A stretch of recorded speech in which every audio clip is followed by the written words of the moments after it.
as good stewards of God's very grace. I should say First Peter, right? My mom always say, "Quit saying one, say first." So First Peter 4:10. As each of you guys receive a gift, use it to serve one another as good stewards of God's various grace. Guys, if you're tuning in today, my name is Cathy McReynolds, and I'm with Bible Business Academy. And our goal is to help that entrepreneur, that business owner, that person, that homemaker, that student, that retiree. If you have a gift, if you have a talent, if you have something you want to do and utilize to start an online business and help serve others, because God gave it to you, and you want to do that with biblical principles while you're learning the business, along with mission marketing and different skills that we teach you from A to Z. We have lots of classes to show you everything. Then you are tuned into the right place.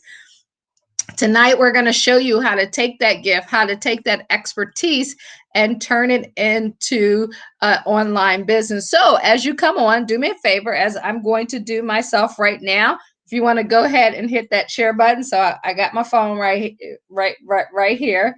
And I am going to go to the page and I'm going to hit share, but let me know if you're catching this during the live or the replay. And if you're where you're tuning in from. I just can't talk tonight. Let me know where you're tuning in from.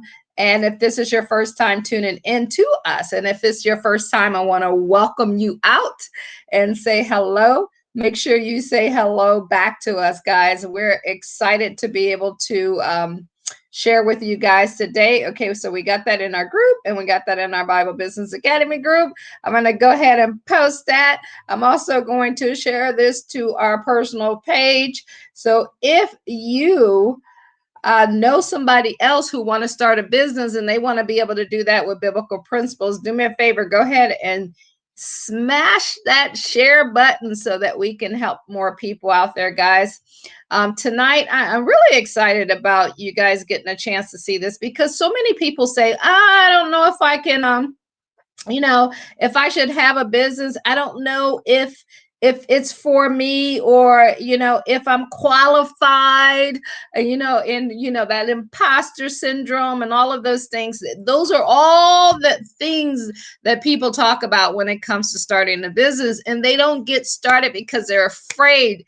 And we don't have it up here tonight as the scripture, but remember what God said. He did not give you the spirit of being timid. He gave you the spirit of courage, of going out there and making things happen. I know myself, I'm not the speaker. You'll probably hear me mess up a ton of words, but one of the things that he did favor me with is just that boldness and that courage to do it anyway.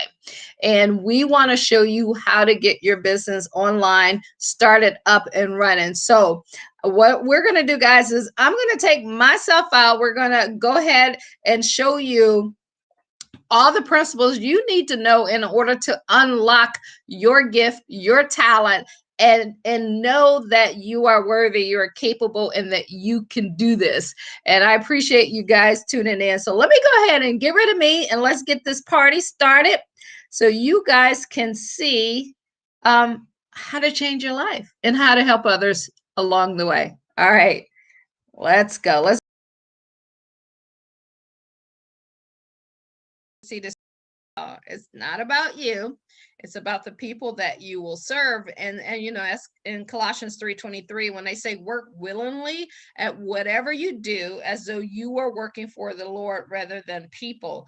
When you do that, I'll use myself as an example. When you do that, something just seems to change about you. Something just seems to change about all of the stuff that you're doing, all of the, you stop and you say, okay, how would this help someone? Am I impacting? Will God look at me and smile and say, hey, good job, well done, my good and faithful servant.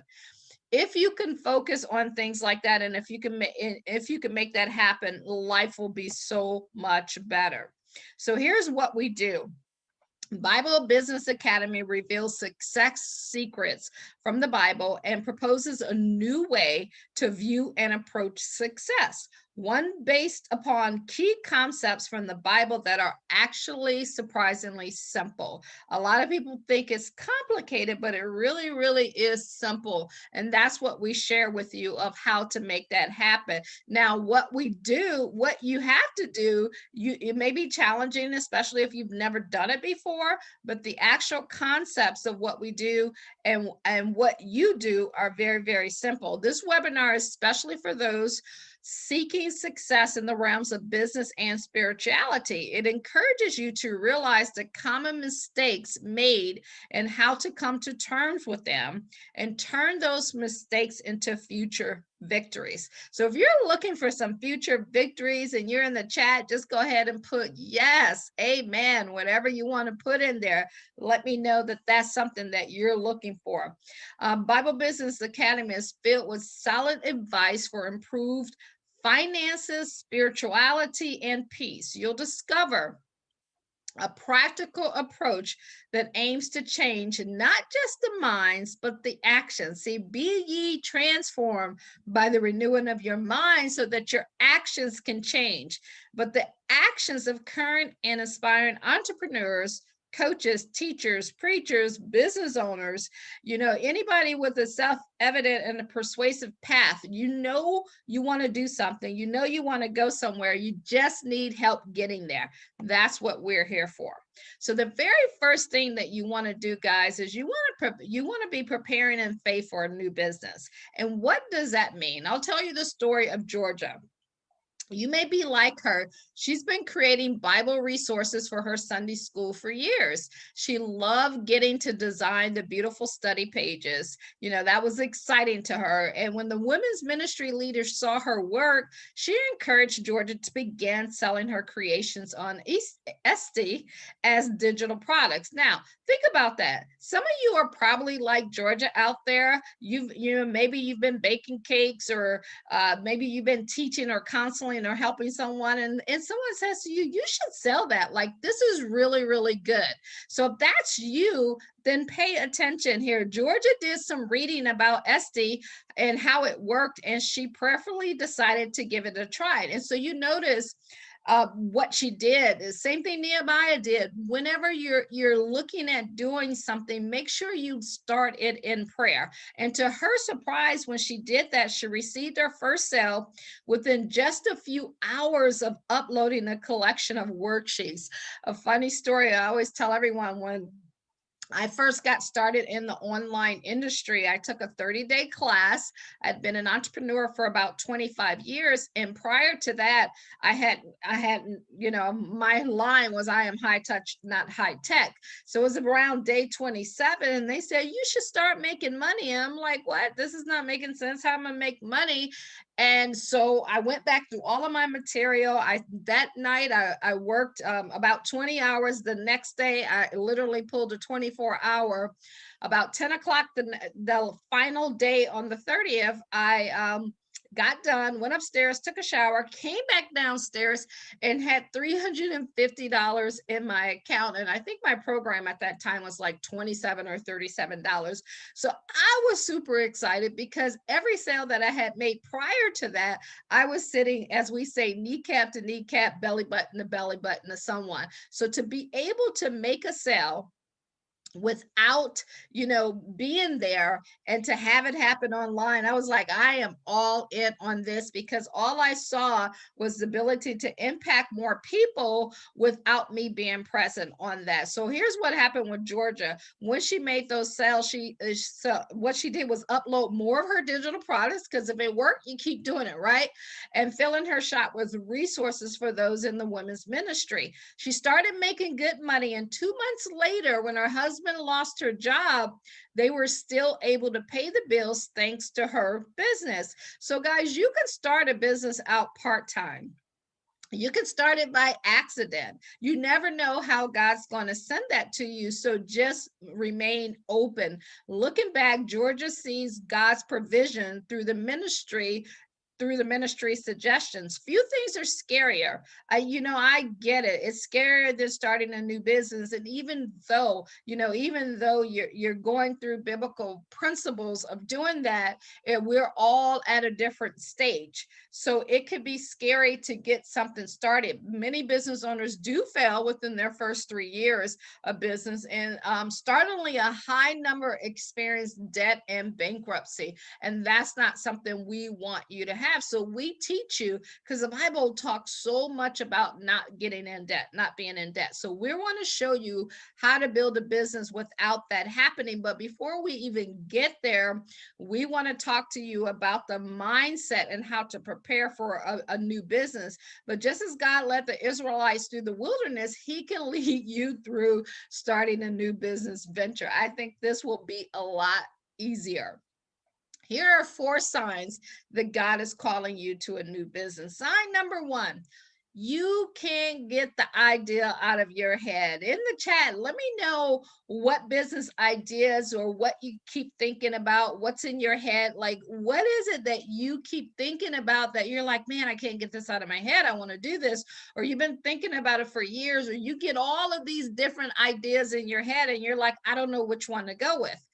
Sign number 2 could be you're passionate about serving. Maybe you're helping, like she was helping people within the women's ministry and putting stuff together. Maybe you make t-shirts for people. Maybe you cook dinner. Maybe you bake cakes. If that's you and you're passionate about doing that, then that could turn into a business. And also, sign number 3, you're getting great feedback. Have you ever had that feedback where people say, man, that fried chicken you made was just amazing. I really, really loved it. Or, you know what, when you sat down with me the other day and you helped me with some stuff that I was going through, it really impacted me and I appreciate that. Or when you help my kid with their homework, they got an A and then they were able to get this scholarship. See, all of those things are the feedback that you want to pay attention to, because it may not even have been the business that you thought you were going to start. It could be something completely new. And then the other thing, guys, is the timing is right. When you look at what you're going through in life, that you're not where you want to be. If you keep doing what you've been doing, you're going to keep getting what you've been getting. And it just seems like, if not now, when? When am I going to get that started? So it is definitely the right time to make that happen. So if you have one of these experiences or one or many of these experiences, that could be a sign that God is calling you to a new business. So you want to look for that. So if you answer yes, guess what? You're in the right place at the right time. So if you don't already have a pen and paper, I want you to grab that, remove all distractions, and let's get that idea from your head and heart and put it on paper, because that's exactly where you want to start at. When you think of, I can't think of the scripture, but it's a scripture that says, who of you would start a business without a plan and without writing it down? This is what you want to do. You want to always show up to any trainees that you're at with a pen and a paper and be ready to take notes. Today, you're going to finally discover what skill God has for you. In Exodus 35:35, he said he has filled them with skill to do every sort of work done by an engraver or by a designer or by an embroiderer in blue and purple and scarlet yarns and fine twined linen, or by a weaver, by any sort of workman or skilled designer. So maybe you're not the engraver, but whatever skill you had, whatever gift you have, comes from God. So you have to recognize that. And some of the ways that you're recognizing those skills are by some of the things that we talked about a few minutes ago and that we're going to talk about. So guys, I have so many people say, but I'm just, as soon as they start with, I'm just a bricklayer. Is that for me? Absolutely. Do you know If you ever decided to start a school around your local community, teaching people the skill of bricklaying, do you know the amount of lives that you can change? Do you know the amount of people who can't afford or don't want to go to college that you can help them with a skill or trade, and you can set that up? Maybe you're a stay-at-home dad, and there other stay-at-home dads that maybe thought, oh, well, this shouldn't be for me. I should be the man out there and working and not the stay-at-home dad. Maybe you can start a community of helping other stay-at-home dads understand why it's important to have that role and to enjoy that role, and the you two working together as partners. Maybe you're a dancer, maybe you're an MLM banker, you could be a tax advisor, insurance agent, a financial advisor. So you can have a hobby and you can turn it into a business. There's a lady that's online that makes corsets. And those are those things that they used to use back in the day that suck your stomach in. So she literally helps people make those around the world and makes about 30 to 40 grand a month doing that. There's someone else online who teaches people how to jump rope, and just simply by teaching them how to jump rope with those lessons, they're making over $1 million doing that. So you never know where your gift is, but it's right there in front of you. And so a lot of times people try to look beyond what they're doing every single day, that they miss the message. So go back to when I said, are people constantly complimenting you? Are people talking about how you are helping them? Those are signs that you want to pay attention to, and we want to show you how to do that. So when you want to discover your God-given business ideas, here's some of the things that you want to think about. Take a screenshot of this. What business ideas can you not stop thinking about? That's what we just talked about. What is it? List them all down. If you have more than one on your paper right now, list them down. If you want to share any of those in the comments, go ahead and share those in the comments in the notes section. Are you passionate about serving people? Maybe you're that person who you like to bake because it's something you can do by yourself, but if somebody wants to learn how to do it, you don't mind hopping on the video and showing them what you're doing or how you're doing it, or do you simply want to make money? You got to ask yourself that question. Or are you that person who want to just put together a recipe and just send it to people and say, here's the recipe, you can figure out how to do it?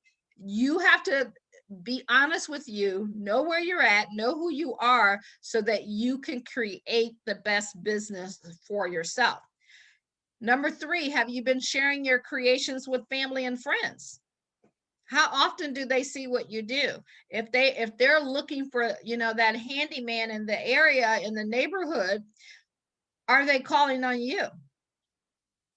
What feedback are you hearing? See, all of these things you need to always be aware of, so that you can determine what level of success that you can create by taking your hobby or something you do without even thinking about it and turning that into a business. And then once you decide that, there's ways inside of the class that we show you if that's a valid business idea, because some of the stuff that you have, even though you're thinking of, it may not be the right time for that business. Maybe there's something else that you'll start with. And speaking of timing, that's the next thing that you look at. Is the timing right? Maybe if you just had a newborn baby, the timing is not right. Maybe if you just started a new job or you started school, maybe the timing is not right. But if everything is right, that you spend maybe 3, 4, 6 hours scrolling through Facebook or on TV, then yes, the timing could be right for you. You just have to realign that. And have you prayed over it? And everything you do, you never cease praying. So you always want to start out with a prayer, and some of the answers you get could be through a ad coming through talking about what you were just thinking about doing, someone reaching out to you, a promotion coming up. You want to start being aware of these things that you're thinking about, so that you can decide, is this the business God is calling me to do? And Who have you asked to pray with you to consider this new adventure? Always partner up with someone. Always say to someone, you know, I'm thinking about doing something. Can you pray? Can you pray for me? Can you pray with me? And that is something that you always want to make happen for yourself. Now, there's conversations you're just going to be between you and God, that we definitely understand that. But when you're getting ready to make a decision that's going to be a public decision anyway, get your spouse, get your best friend, get somebody who is in alignment, someone who's already told you that you're doing great, who's giving you great feedback. Have them pray with you, because you know, when two or more are joined together, great things happen. So you definitely want to utilize this. So if you're looking at creating an online course and you're looking at that for a biblical principle, it is one of the best models out there. That's, you know, forever. 100% of the profit goes to you. That's one reason why a lot of people decide to get into the educational business. It's a $350 billion industry. And especially in the situations and times that we're going through now, people are turning to online to get their information, to learn more, because they're stuck at home. And then because now it's going to become a habit for them. You don't have to build a big team. That, you know, eventually you do want a team, so it can take away your time so you can do the things that you want. There's virtually zero risk. All you're doing is sharing what you used to do for free anyway. Think about it. If a lot of you teach or counsel or help people, it's something you probably have already been doing. You never even thought about the money. You were helping people and you were doing that for free. And it's an incredible impact on other people's lives. That's the online course business. So if that's you, this is what you want to consider. Or maybe you're thinking of a product. Maybe you have this product idea that you've been, you know, toying around with, or you want to do some drop shipping or something that has to do with being a product. Now, if it's for a product, doing it online is the best business model ever. And you're probably like, well, Cathy, how can both of them be the best business model? Because it depends on the person who wants to do it. A person who wants to do a product may not be as excited about training and doing an educational business, and vice versa. The difference between a product and information is a product, you're going to only have about 45% profit that goes back to you. So all of these things you should know up front. You still don't have to build a big team, because you can do some drop shipping. You can pre-sell things before you even have to buy it. It is low risk when you do it that way, and you also still get the opportunity to impact others. So as I'm going through this, what skills have God given you? What are some of the things that he has put in your heart, or some of the things that people have talked to you about, told you you're good at, and you want to turn those into a product, a program, an online course? It can even be something offline. Bible Business Academy, once everything is over, it will be an offline building where you'll see Bible Business Academy, where people can literally come in and learn business skill, marketing skills, sales skills, all of that taught with using, you know, we're bringing God back into the schools, right? If they don't do it, I created my own. That's how you have to look at that. So whatever he has put on you to do, you can do it. So the next thing that you want to decide is, who is God calling you to serve? Because not like, if I have the idea, hey, yeah, so I want to do this training and I want to do it all in Spanish, then I know that I'm just probably making that up in my head, because besides taking 4 years of Spanish in school, I know very few words, like si, senor, you know, television. Those are the only things I pretty much remember, or how to count uno, dos, tres, cuatro. So I know that wouldn't be my target audience to have a class in Spanish, and so that I'm helping that demographic. So you got to look at what you're coming up with. Now, could I hire, like in Bible Business Academy, once I get the idea that he planted inside of me, I can then take that idea and hire someone who does speak Spanish so that we can expand out and have this business in different languages. That's something that we can definitely happen, but it comes later in the process. And I share that with you because I don't want you to get, overwhelmed with, I have to have the perfect business, the perfect ideal. No, you start and then you build upon it. Most entrepreneurs have between 15 to 20 businesses. So we never know which one is going to take off, but you want to get started. And we want you to start with the one that's the easiest and the simplest that will produce a profit. So then you can take that money and start building it into other businesses. So you got to ask yourself who naturally gravitates towards you.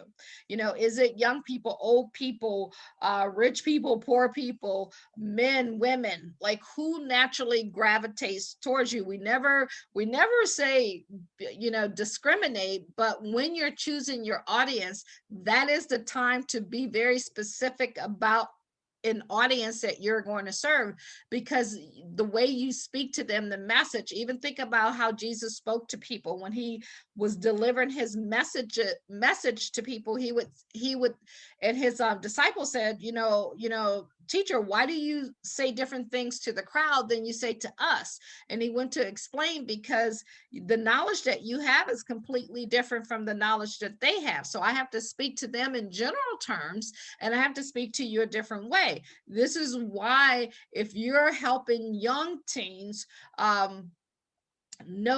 choose a career, and they're between the ages of 16 and 24, that's a totally different conversation than if you're helping someone who's ready to retire. Let's just say a single mom ready to retire, how to transition into the empty nest and being able to have money for the future living alone.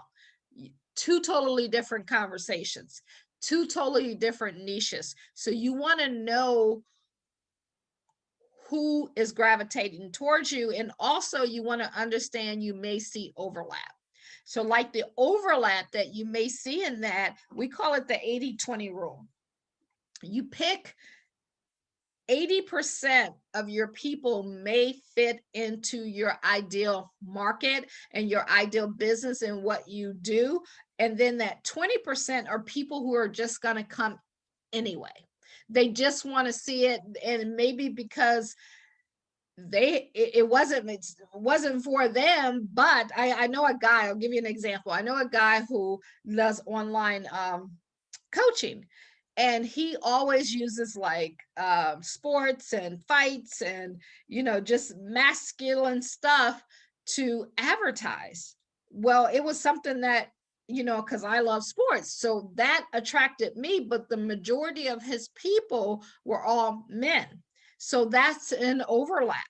And though another way you can look at an overlap is, like I mentioned, if somebody wants to learn the skills that we teach in Spanish, but I'm not prepared yet to help them, that can be an overlap as well. So I can also hire someone to do that, or I can say coming soon we're going to be doing that. Or if it's a different part of the business, and maybe at the beginning all you want to do is teach one part, but it also involves another part, all of that will eventually happen. So overlap is okay. And guys, don't be afraid of a new business. Don't be afraid to do something different than what you do at your full-time job. Don't be afraid to do something different of what you do if you're volunteering, because there could be something else that works for you. Like myself, I have been an entrepreneur offline for 25 years. Although I used to teach and train financial advisors. I owned a daycare center. So in some avenue, I was always teaching, training, and helping people. And I'm like, you know what? I've always had a brick and mortar. How is this working from home thing going to be? And I literally fell in love with it. It cut down all the costs and the expenses of running a brick and mortar. I didn't have to leave my house in the wintertime. And so, like, when a lot of people are panicking about what's happening now, I'm like, hey, I've been doing this for the last couple of years. So never be afraid to start something. Just try it. If you don't like it, I tell the kids with food, try it. If you don't like it, you can spit it out. Try the new business. If you don't like it, you can stop doing it. This is why entrepreneurs have between 15 to 20 businesses that they've started. And sometimes they get lucky up front or blessed up front. They find the one that's the right one, and sometimes that never happens, and that's okay either way. So always too, guys, avoid business envy. And you sometimes you'll sit and you'll look at someone and you'll be like, well, dang, how they always getting success, why they do this.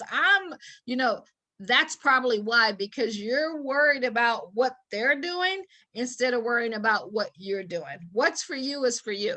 You got to understand that and know that God put something in them for you to enjoy. That's, maybe they can sing good. I always joke and say in my next lifetime, I'm going to come back and become a singer.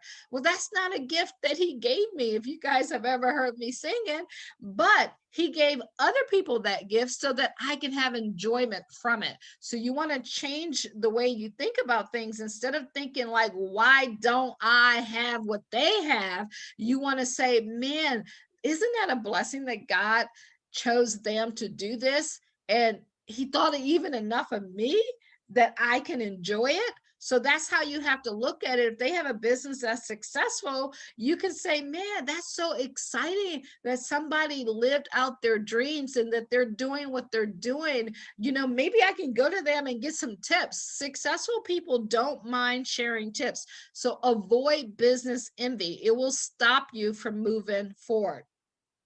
Here's some things you want to consider. What naturally gravitates towards you? Who do you love helping? Small things, but big when it comes to having success. Why is that huge?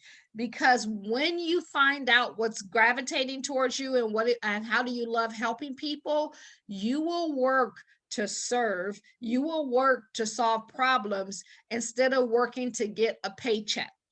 It's kind of like people, working on a job that they hate so that they can just get that paycheck every 2 weeks so that it can pay the bills. They live a miserable life. You don't want to have a miserable business. You want to have peace in what you do, because that's what God is about. It's about peace. And when you lead with love and when you lead with serving, you'll have peace as you're building it, because it's not going to always be, it's not going to always be easy. You're going to have trials and you're going to have tribulations, but when you have peace and you love what you're doing, you handle it differently. And that's just like people say, if you're having challenges, go help someone else. And that's how you can look at your business. You can even help a couple people for free, get started and help them out.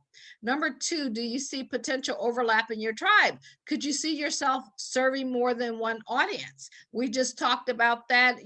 Maybe it's that young crowd who's trying to get a career, or it could be that older person who's ready to retire but don't have enough money and they also need a career. So that could be an overlap.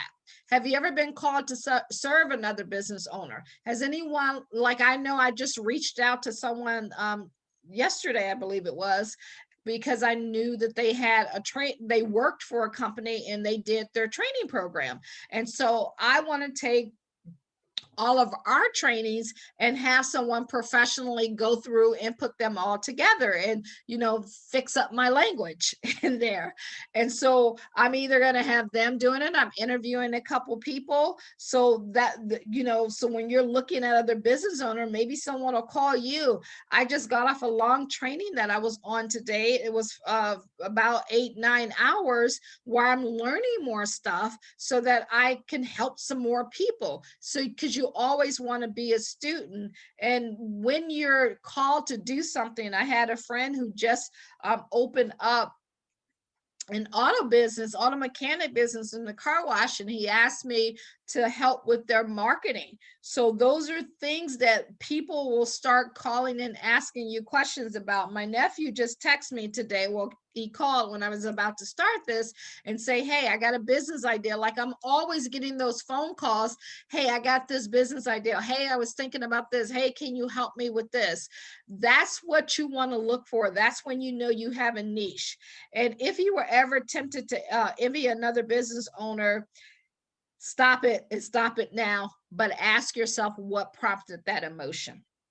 Why are you jealous? And one of the things that I want you to really dig deep in, a lot of jealousy and envy comes from your desire to want to prove something to someone. And normally that someone that people want to prove something to is, their parents who said you'll never amount to be anything, or that spouse that said, yeah, without me you'll never make it, or that brother or that sister or that coworker or that boss who who fired you. Those are the reasons why those emotions will sometimes come up.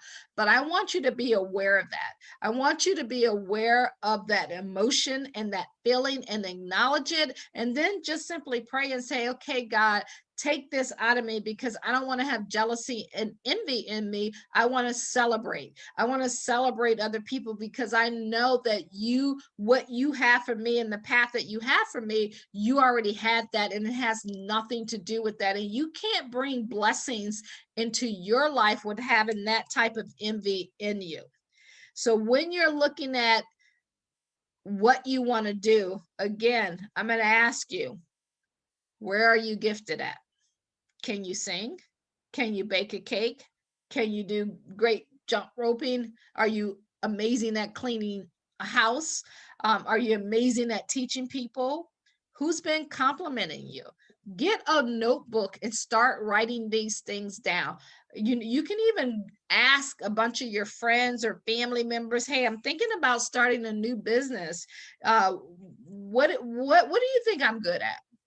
Get other people's opinion. You can send that through email as well, and find out what brings you joy. What makes you excited? What can you do all day long without even feeling like you're working?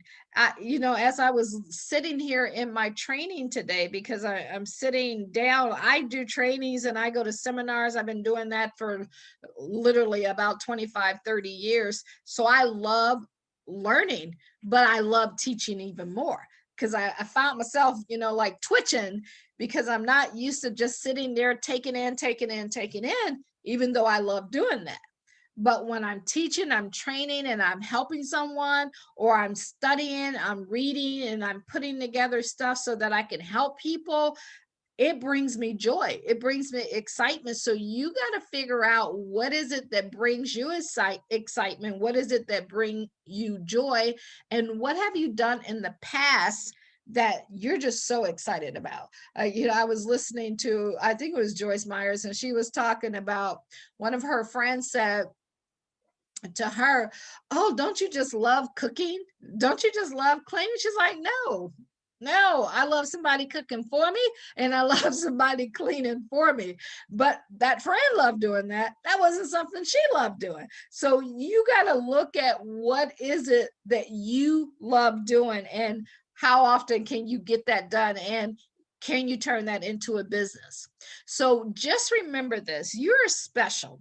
You are special. You were uniquely made the way God wanted you to be made. We were talking about this in one of our classes, with the forehead, the nose, the ears, the mouth, the color, the gender, the height, however he made you, the mindset, the brain, all of that, he made you in a specific way. So as you seek to figure out where you're gifted and what God is calling you to do towards your business, it's normal for you to experience doubt. It is normal.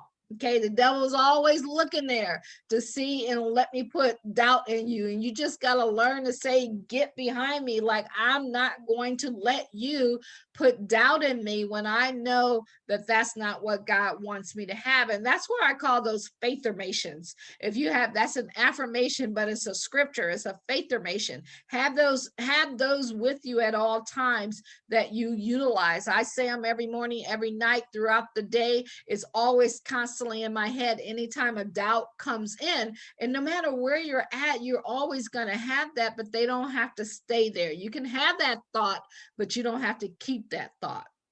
You might worry that you're not truly gifted, or be concerned that your gifts aren't as good as someone else's. Man, do you know how many people who can sing like crazy? They can sing so good, but they never got that opportunity to become a star because they didn't believe in themselves, because they didn't think they were good enough, or they never made that business happen or utilized that skill or talent because they were just constantly beating themselves up, putting themselves down, finding reasons why they shouldn't instead of reasons why they could. Don't let that be you.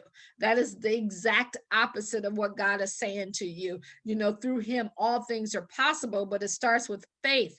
After you have that faith, you have to have that work to go along with it. And then that's why he says, just, you know, seek counsel. With the ones who have many counsels, those are the ones who win. Those are the ones who have success. This is why I'm always on trainings. I'm always reading. I'm always listening. I don't lean in my own understanding of things. You always want to look for other things. And God made you exactly how he wanted you to be. He created you, and he uniquely gifted you to fulfill his purpose for your life. And if you can remember that what he is doing is using you to fulfill his purpose, you can't get mad at that, because it's not about you again. It's about fulfilling his purpose. So just start saying to yourself, God, am I doing what you want me to do? Am I fulfilling your purpose? You know, is that person that, you know, maybe you had that envy with or that jealousy,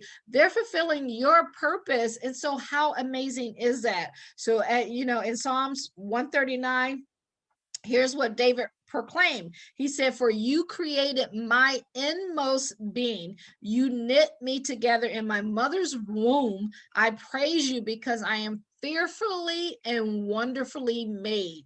Your works are wonderful. I know that full well. So what if you just use that as your faith formation every single day? You wake up and say, I know you created me the way you wanted me to be created, even when I was in my mother's womb, even before I got there. And so I know you made me fearfully and wonderfully, and I am good enough. That's what you have to say, because you created me in your image exactly like you wanted me to be. That's what you have to look at. And man, how can you say that and be sad at the same time? You just can't. You can't make that happen.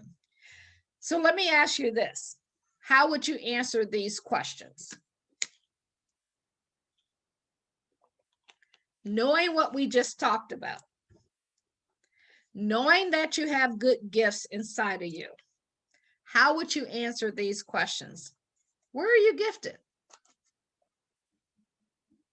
I'm going to give you a few seconds to write that down. Where are you gifted? And if you want to share that in the comment section, feel free to do that. What do people compliment you on? What attributes to those compliments reveal? What do they reveal about you to yourself? Based on what they said, based on knowing that God made you in his image and you are wonderfully and fearfully made, what does that say about you? What does that reveal to you? What brings you joy? Like, what gets you excited? What can you do that you look up at the clock and like, oh my God, I can't believe this much time has passed by? You just lost hours not even thinking about it. Have you ever served at work or at church or in your neighborhood or volunteered or did anything? Was it a good fit for you, or was it not a good fit? Did you like it? Did you dislike it? This is how you come up with the business idea. And these are the best business ideas because it's something that's coming from your heart and something that you were gifted with. As they say, natural, you know, like some of the athletes, LeBron has this natural, you got talent you can learn, but he had this natural gifted ability. Michael Jordan. They say Michael Jordan got actually cut when he was in high school for basketball, but LeBron James he just went all the way through. Both of them had talent, but the talent was a little different. Look at where you serve people at work or at church and what you've done, and look at what happened. Which tasks were an amazing fit for you, and what did you enjoy most about them? I'm sure you guys are coming up with some great ideas. Now, the next thing that we're going to talk about, since you have your business idea, if you have it and you want to share your idea in the chat, feel free to go ahead and put that in the chat. Here's step number 2. What sacrifices are you willing to make for your new business? You cannot start a business without sacrifice. You can't. It's just like if you decide to go back to school and you've been out of school for a while, it's going to take a sacrifice. If you decide you want to have a child, it's going to take a sacrifice. If you decide you're going to retire, it's going to take a sacrifice. If you decide you're going to downgrade your house, it's going to take a sacrifice. So what sacrifice will you make for your new business? Starting a new business typically means that you'll have to make some of these sacrifices that we're talking about. Some of them may feel big, some of them may feel small. I mean, like, think of the sacrifice that God made. He gave his only son for us. That's a huge sacrifice to have to make, right? Depending on your current lifestyle and what type of business that you want to start, you're going to have to make a sacrifice. We talk about that in the class. We have a 30-day academy that some people are in now. And, one of the guys said, I didn't realize it would take this much time. Anything you do, a business takes time, especially depending on the level that you want to work it at. And this is why this is the number one sacrifice we're going to talk about. Time. It is the most obvious and it's the most overlooked. You only get 24 hours of it. You only have 160 hours of the week. Once it's gone, it's never coming back. That's why God tells us not to worry about yesterday. We can't change that. Don't look back. When she looked back, she turned into salt, faded away. This is why a lot of people never get to where they want to go, because they're constantly looking back.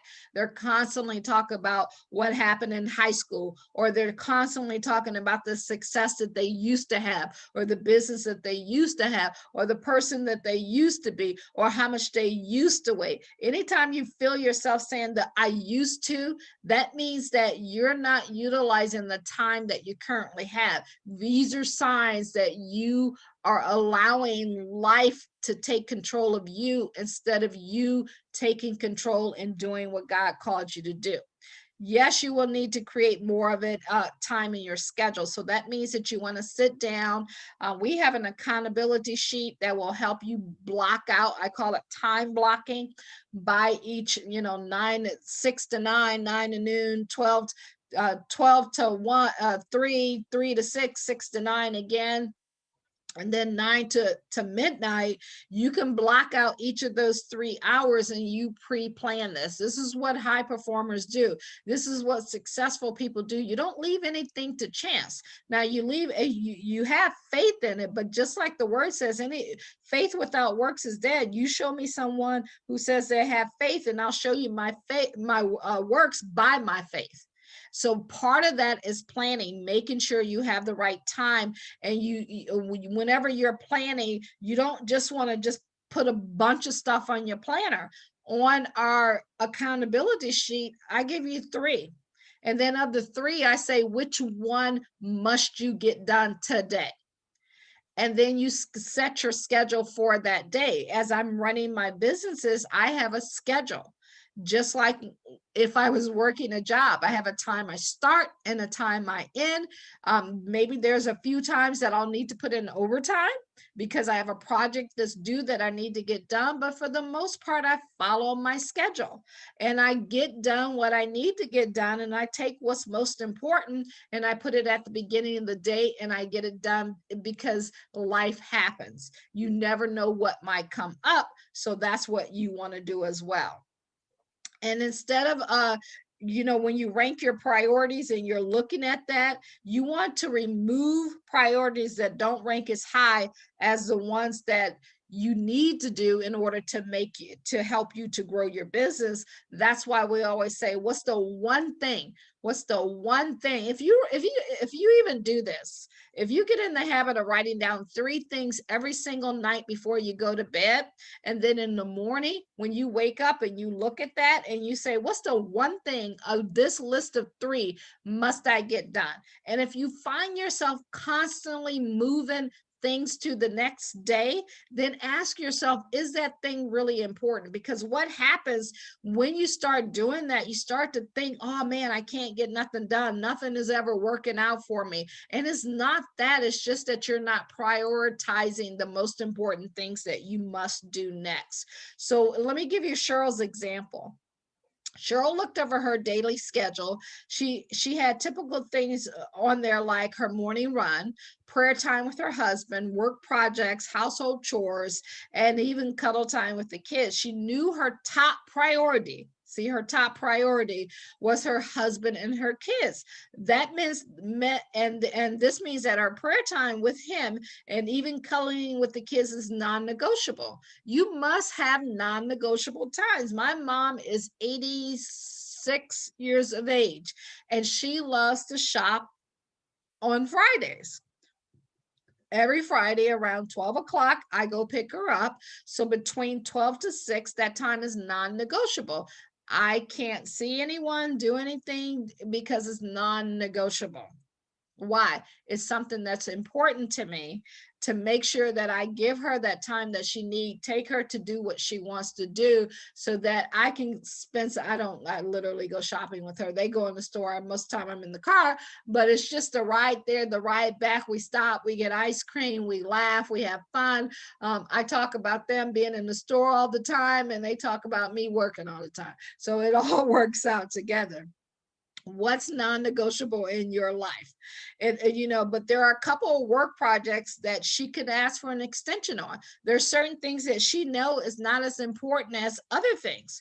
And she also talked with her husband when she decided to get into business to distribute the household chores differently than what they were used to doing. So if you're starting a new business, you may have to talk to other people. You may have to get, a cleaning person to come in. I have a lady who comes in and clean my house because I don't have time to do that all the time because I'm very particular about stuff like that. So what did I do? I went and hired someone to do it.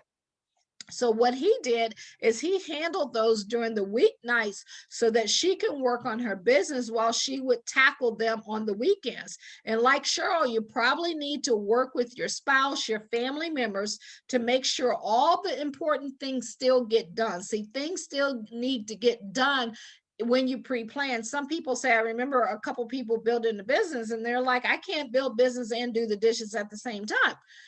Yet, no, you can't. But if you pre-plan that, you can still get it all done. It doesn't mean you have to be the one to do it.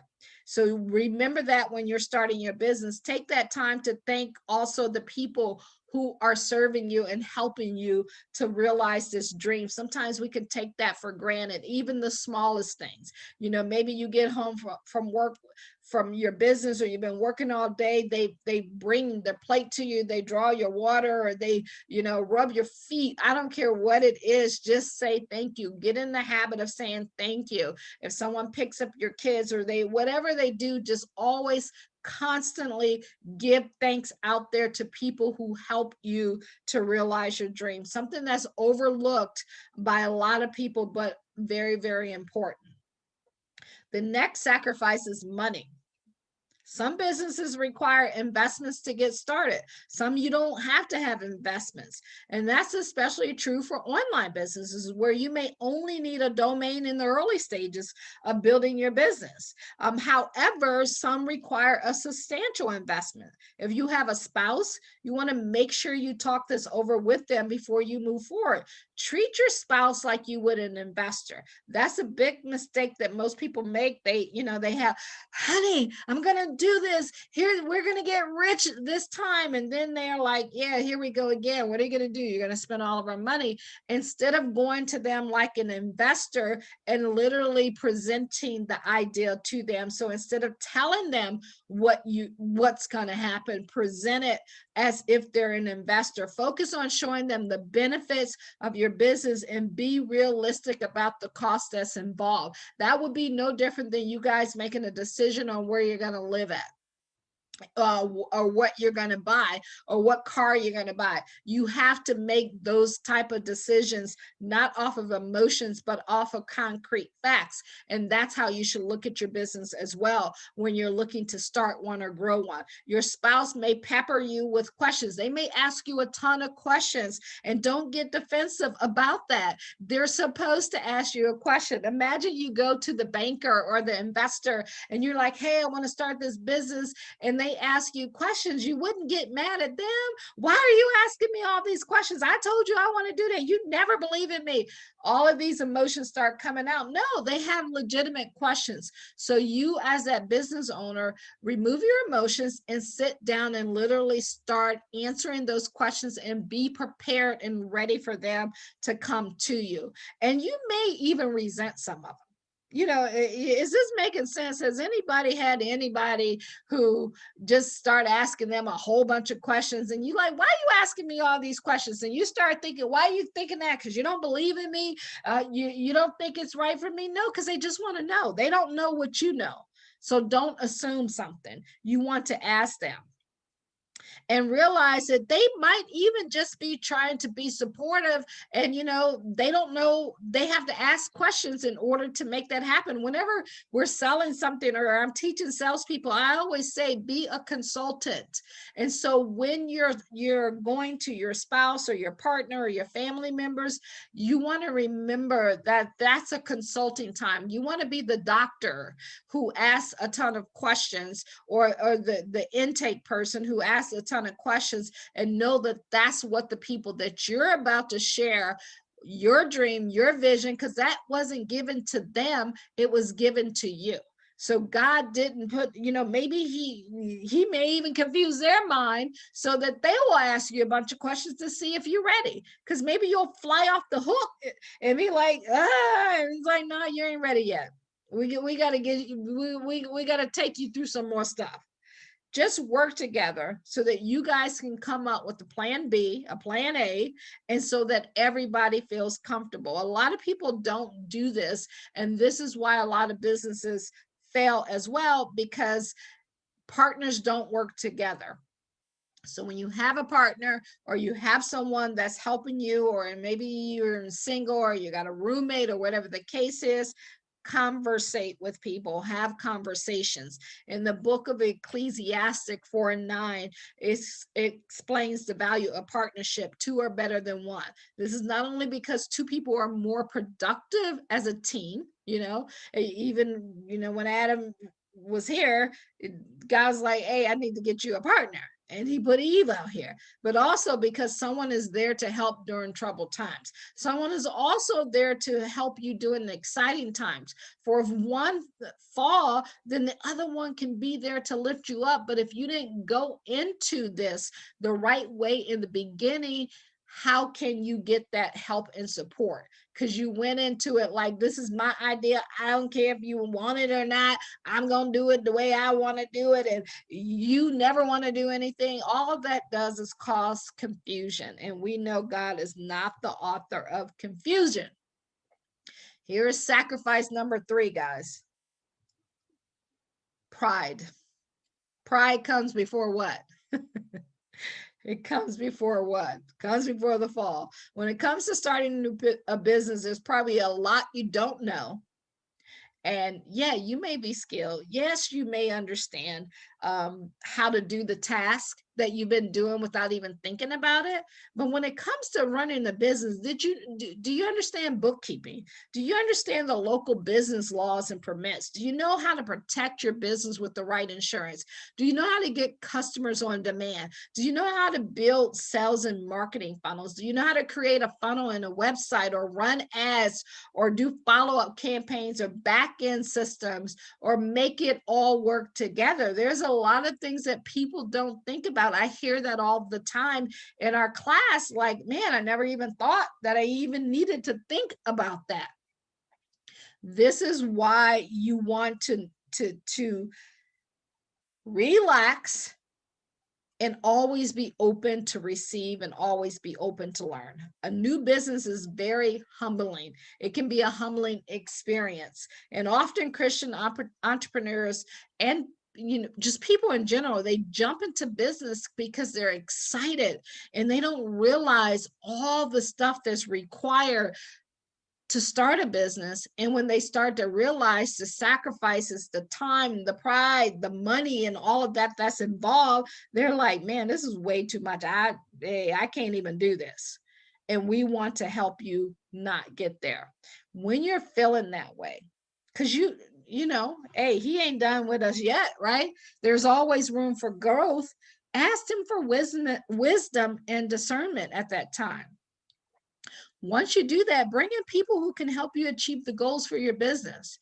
Maybe that means hiring a business coach. Maybe it means getting a lawyer. Maybe it means you want to find someone, that lawyer that specializes in setting up the LLC or doing different things like that for you.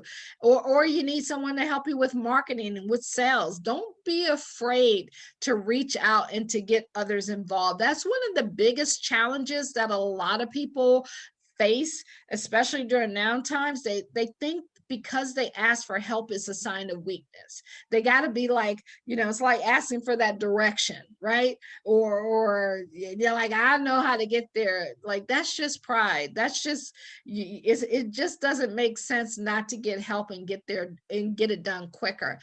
I had that syndrome when I first came online because I had been successful offline. I'm like, oh yeah, I got this. It's just business. But there was so much that I didn't know. See, I was more focused on the sales side, chasing people, getting them to do business because we were on the phone and I would always make the phone calls. But when you're online and you're marketing and you learn that you don't have to chase people, people will literally raise their hand because you're providing value and information to them, is a much easier way of doing it. And so then you got to take all of the systems and you got to put them in place and run them in a particular way.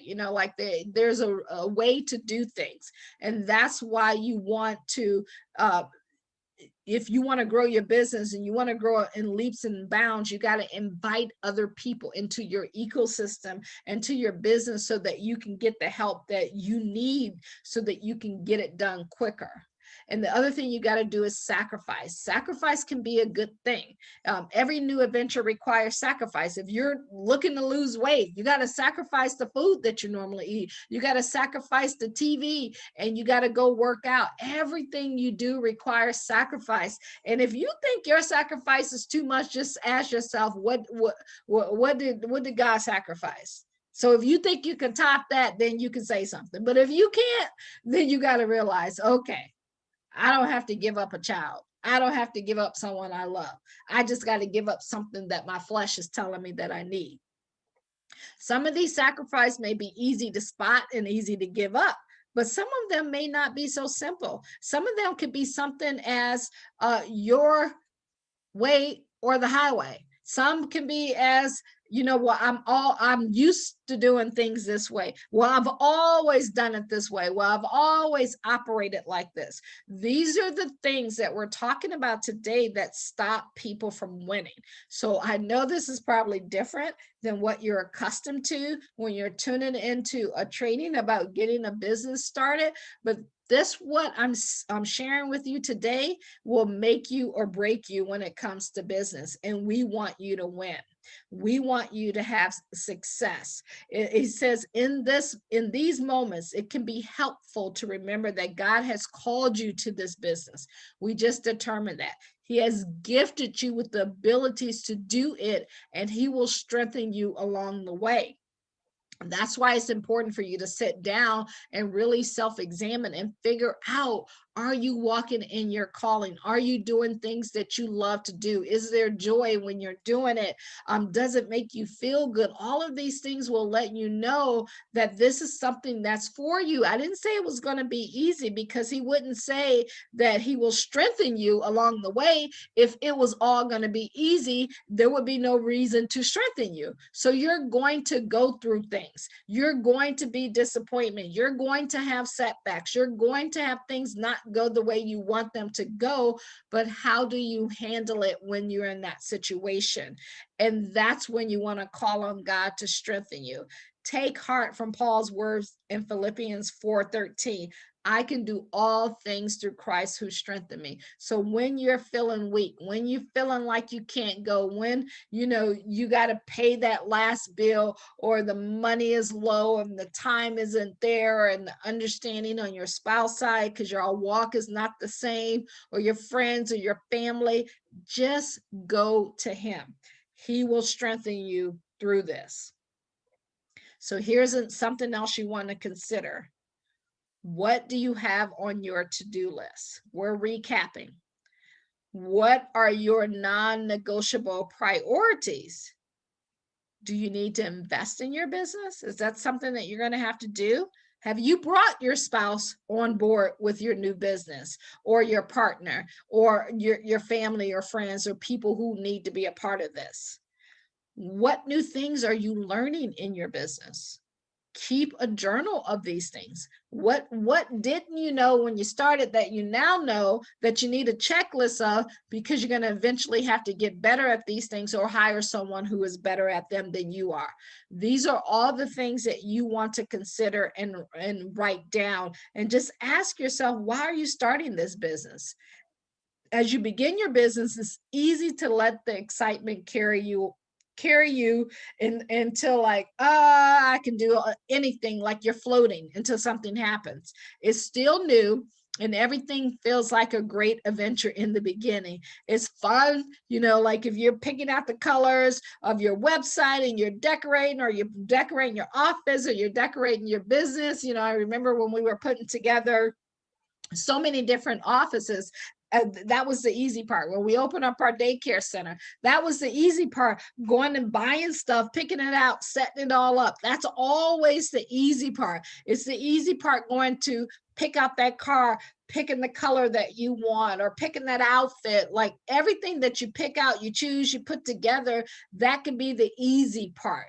The hard part comes when you have to do the day-to-day, when you have to deal with the people, when people are calling off, when people say they're going to buy, they don't buy, when no one shows up, to your trainings and the things that you have to do. What are you going to do in those moments when you go to sell something, and or you go to do a live and nothing's working, or the product that you have, you ordered it, and it's on back delay, and people are asking for refunds.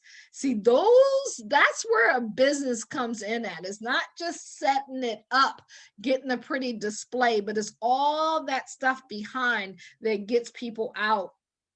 And then when that happens, all that enthusiasm, it fades away and it goes away. And they're like, I wasn't even looking for all of this. You'll face things like difficult clients, unsupportive spouse, cranky customers, money issues, and an overwhelming to-do list that just never seems to go away. It can feel like a bit more like, hey, I didn't sign up for this. I bit off more than I could chew. I don't know if this is for me. And you might be wondering if you made that right decision. In this moment, guys, here's what you want to do. You want to pause, and you want to remember, why did you get started in the first place? You're not going to like every aspect of your business. You're not going to like everything that you do. Maybe you got started to give your kids a better life. Maybe you got started because you had a ministry you wanted to fund. Maybe you got started because you wanted to get your spouse out of a job that they hated. Maybe you got started because you wanted to use this business to fund another business. Maybe you got started because you have a parent who is barely making it, and you wanted to give them money. Maybe you got started because you have a kid that you want to put through school. Like, you got to remember all of those things when you're going through the the tribulations that you're going to go through. And just remember, you're never alone. Yeah, you will always have God with you. If no one else is there for you, he will always be there. Whatever the reason, remember that you're not just working for your customers or clients, you are working for the Lord. Colossians 3:23 says, work willingly at whatever you do as though you were working for the Lord rather than for people. And when you work willingly, like there's a reason why they put the word willingly in the Bible, right? That's a reason why God said this word needs to be in here in whatever translation you get, because it's not something that he wants to force us. He gave us free will. He's not trying to force you to do anything. But if you can just get through the pain to get to your purpose and to live out your purpose in life and to overcome everything that's in front of you, man, can you imagine the prize that you're going to get? It's like kind of getting to heaven, right? All the stuff that you may have to go through to get there, but can you imagine that day when you're there and life is just like there's no more problems, there's no more challenges. It eventually happens in your businesses as you build them, and you will grow to that level. So you want to always remember those things. So make sure you have a checklist together of everything that you need to do so that you can prepare in faith. Prepare. It's important. Preparing for a new business. Once you do that, once you write everything out, once you have checklists in place, it is not as overwhelming as it may seem. In fact, that's when it can become fun and easy to follow step-by-step decisions that you can make each day. And what you don't get done, you can carry it out to the next day and start that next day with what's the most important thing that I have to get started. And through all of this, guys, make sure you constantly pray for wisdom. As you consider your new business, ask the Holy Spirit to show you what to do and how to move forward. Make a list of your gift, understand how God has gifted you and what you need so that you can be helpful, so that it can be helpful in building your business.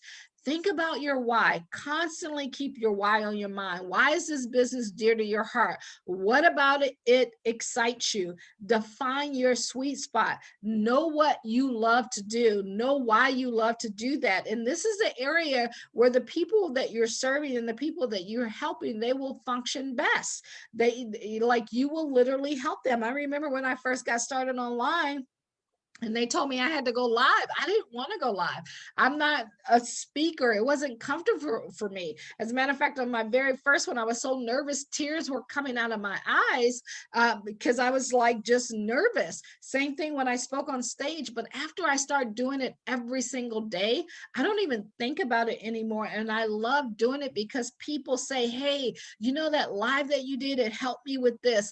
And it's just an energy that you get when you're sharing and you're serving and you're helping people. It gets you excited to go back to learn some more so you can share some more because you can help some more. So something that I didn't even know was my sweet spot, that I didn't even know, and people are like, what, like I'm that quiet person. I'd rather be sitting in the corner and behind the scenes, but I didn't realize that this was something that I enjoyed doing and I loved doing until I just made myself go do what one of my counsels told me I needed to do.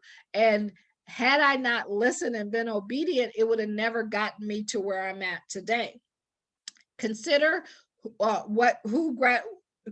who gravitates towards you, who naturally shows up in your life again and again and again. When you start paying attention to those things, you're going to start building your business even better. And again, determine if there's overlap in your audience. Is God calling you to serve two tribes at one time? What's the common thing? Which one are you going to start with? Where you're at? And thank God for what you have. And to prevent envy and bitterness from creeping in your heart, always thank God and know that he is preparing you for something greater. The last thing that I'm going to share with you is to make space for your business. You want to look at your space in a budget. Like when I got started here, I had to get lights that I normally didn't have. I got about like 5 lights around me that I normally wouldn't have in the office. You want to know what the margin is for that budget. I had to know, like for advertising, what that budget was for ordering supplies. All of those things you have to consider. Write out a list of those priority. What's the most important thing to you? What's the least? You don't have to do it all in one day. Examine your to-do list every single day. Are there items that you need to remove so that you can make space for your business to grow? Are there, maybe instead of you, if you were doing carpooling, maybe you didn't have to pick up the kids, you can get someone else to do it. Maybe you don't have to clean the house, you can hire someone to do it. And hold your space sacred. Where if you are working at your office in your house, make that your office space so that it's just like a job. When you walk into there, your mindset is focused on what you're doing in that particular space that you have. And there should be certain times of the day that when you're there, that's your workspace. If you have kids, they should know that this is your workspace. This is the time that you work. You can even put a sign on the door. I had my nephews and stuff, you stand with me, and I would say, okay, when my door is locked, I'm on the live, don't interrupt me. So you can let people know things like that so that you can build your business. And when you create that workspace, it could be anywhere. It could be a little table. So don't get caught up that you have to have a separate room. It could be the kitchen table, when it's not dinner time. It could be your home office. It could be a coffee shop, wherever you're at.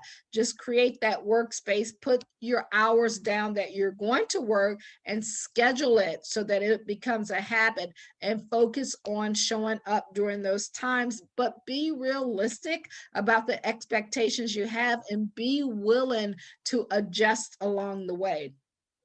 It's starting a business is stressful enough without you putting these extra stresses on top of you. So just make sure that you're flexible to change if it needs to be changed, and reach out to people for help. Consider your work area, the areas where you can, these areas where you may have to get others to help you. Bring in your spouse, ask your spouse for support that you need as you launch your business. Create a prayer team. That's important. If possible, put together a special group of people who will intercede for you during these times. I mean, that's something that most entrepreneurs don't even think about. But yeah, if you're doing something, get a prayer team to pray over your business. And how amazing is that? Have a plan B in place. Make sure your spouse knows what to do or who to contact if there's a sudden crisis. Delegate task out. You can't do everything.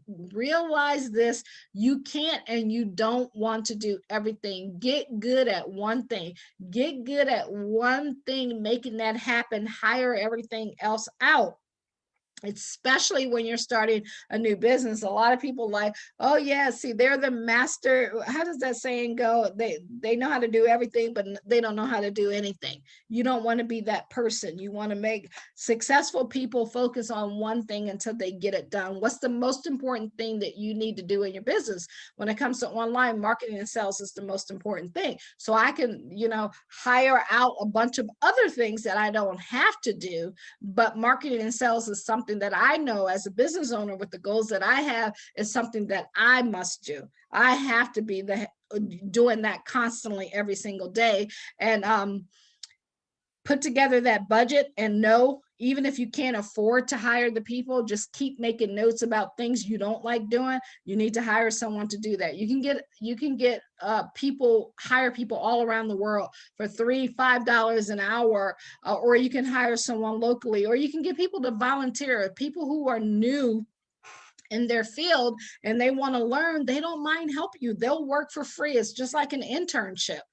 You can find college students who want to do an internship. So always be creative. Entrepreneurs are creative, and then constantly ask for feedback, and if you need help, find you a trusted business mentor, and a spiritual advisor, do both, and someone that you trust who can help you out, and just go boldly for it. He said, have I not commanded you? Be strong and be courageous. Do not be afraid. Do not be discouraged, for the Lord your God will be with you wherever you go. You got to believe that with everything in you. You don't have to fear moving forward when you're starting a new business. God is with you. He will provide for you. He will give you everything that you need, and he will strengthen your faith. So guys, if you know that you have a business idea and you want to get that going, but you don't really know how to make that happen, I want to invite you right now to join our Bible Business Academy to help you implement these strategies. And I'm actually going to turn my video on now so you guys know I'm here. So I want to invite you all in to that, to join our 30-day academy. Go to BibleBusinessAcademy.com. What you want to do is click on the link to register for the academy, choose the agenda, the product or the program or the online course, check your email for immediate access to that. And then every single morning from 11 to at 11 a.m., it's usually for about an hour, we're on there with live training and live help to help you get your business started and going. Now, if you have questions, and maybe you're that person who have already attended that class, or you've already got a business started, you can also go to my Calendly link. It's calendly.com. Call Cathy /Business Academy. I will shorten that, y'all. But there will be a short application that's going to ask you a few questions about your business or your business idea so that I can review them, because we do have a next level up class for people who are already in business, and maybe they've been in business for a while, but they're looking to take that up to the next level. Complete those questions that's there. Choose the best date and time for you to call. If you don't see dates on there, just check back the next day, because the way I have it set up, it's only a rolling 2 days that are available at a time on there. And I don't do appointments on Fridays. Why? Because I said my mom, non-negotiable, that's her time. I give it to her. So you might not even see any for next week. So make sure you check back on Monday, or book those tonight. Choose the best date and time. And after you do that, the confirmation page will give you instructions on how to be prepared for the call. On that call, what we're going to do is I'm going to listen to what you have, where you're at with your business, or if you're new starting out and you have questions, you can still make that, schedule that appointment so we can identify the problem, what's stopping you to getting to where you want to go, and answer